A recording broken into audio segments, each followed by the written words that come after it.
Hoje eu tô aqui num lugar super especial na Flórida, na casa da minha amiga. A gente veio passar uns dias por aqui.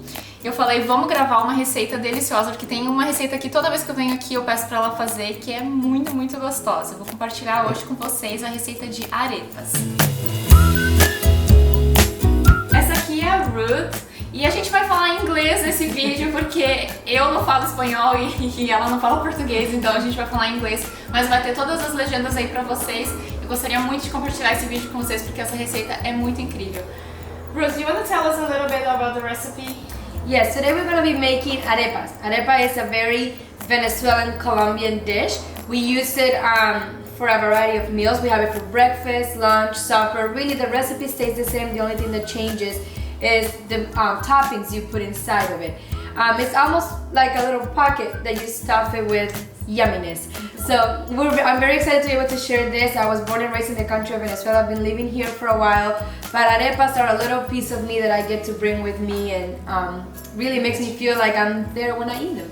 Tem duas formas de se fazer arepas, o jeito da Venezuela e o jeito da Colômbia. Eu gosto mais do jeito da Venezuela porque, como a Ruth falou, você come arepas com recheio dentro, então é meio que um sanduíchezinho e é muito gostoso. O jeito que os colombianos comem eles colocam o recheio por cima, então eu gosto mais desse jeito e é o jeito que a Ruth me ensinou a comer, então é como a gente vai fazer hoje. Vamos começar? Let's do it. Okay, in order to start the recipe, we need the right dough. I personally use harina pan, which is actually a dough that is made in Venezuela. It's a pre-cooked corn meal. So that's what we will be using today for our arepa recipe. Esse é o jeito mais tradicional, mas no Brasil você pode encontrar, é muito difícil de encontrar essa farinha, mas dá pra encontrar também, principalmente se você olhar online. Mas um bom substituto é você usar milharina, ou então você pode usar até a farinha de milho também. Pode ser a farinha de milho branca ou amarela também, só vai alterar um pouquinho a cor. Mas dá certo também pra fazer.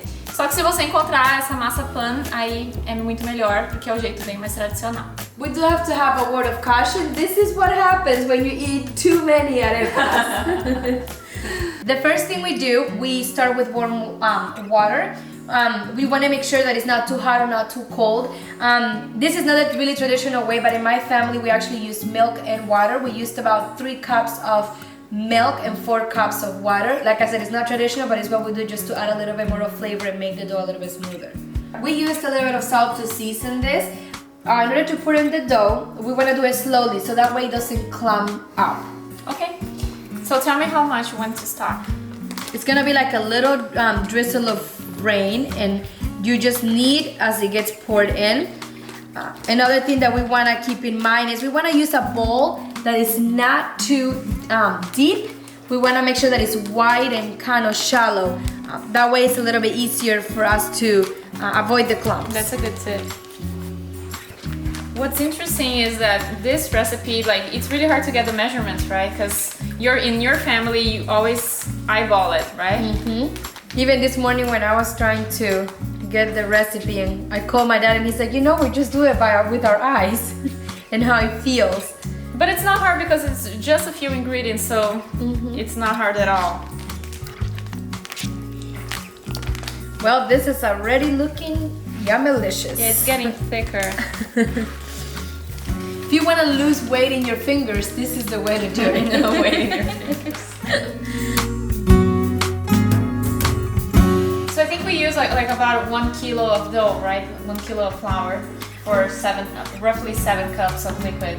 We did. And what's really important is the consistency of it. That's why we usually don't have the measurements, because we just do it by the consistency of it. You don't want the dough to be too hard or too soft. You want it to be manageable in order to make the balls. Is it sticky or it doesn't stick in your hands at all? Like, it doesn't, right? It shouldn't be, but too it's still sticky. Moist. That's right. You want it moist, and you don't want it to be too sticky to your hand. If not, you're not gonna be able to form them very well. Okay, so what comes next? So we're gonna start making smaller balls. The smaller the ball is, the smaller the arepa will be. So we wanna try to make it kind of a handful. That's what we're trying to shoot for. Another thing to keep in mind, you want the dough to be very flexible. One of the things that we use at home to determine whether it's too dry or too moist. If it's too moist, it's gonna kind of stick to your hand a lot. You're not gonna be able to work with the dough. If it's too hard, the dough is going to crack. You should be able to smash it and not have a lot of cracks on the edges. Oh, that's a good tip. Yeah. Today we're going to be using a griddle. It's like a flat pan. I like to use that. Americans use it here for pancakes and hash brown. We use it for arepas because it fits, depending on the size, between 6 to 8 arepas. Yeah, but you can always use a skillet or any pan you have, right? Absolutely. It doesn't have to be one of these. Absolutely. It will just go a little bit slower, but it still works the same. After your griddle is warm, you're going to be making a ball with the dough. Then after you have the ball, you're going to flatten it. So that way you have a nice, round, crackless arepa. It should look like this.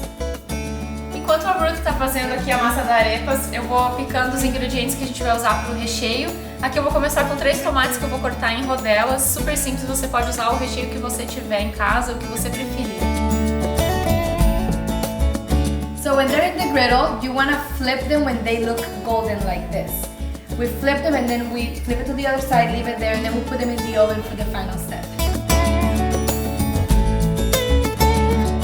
After being in the griddle and getting a little golden on either side, we are going to now take them to the oven and we're going to be sticking them in here until they get a little fluffier and more crispy.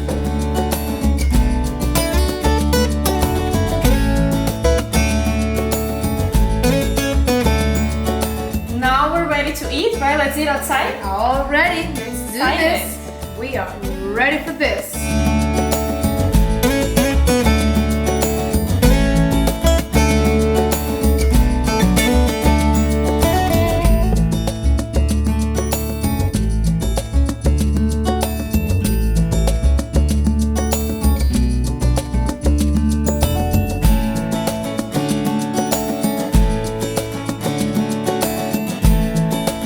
So let's give this a try. Let's do it.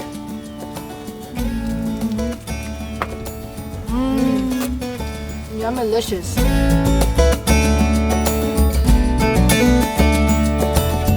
Ruth, thank you so much for coming. It was great having you here.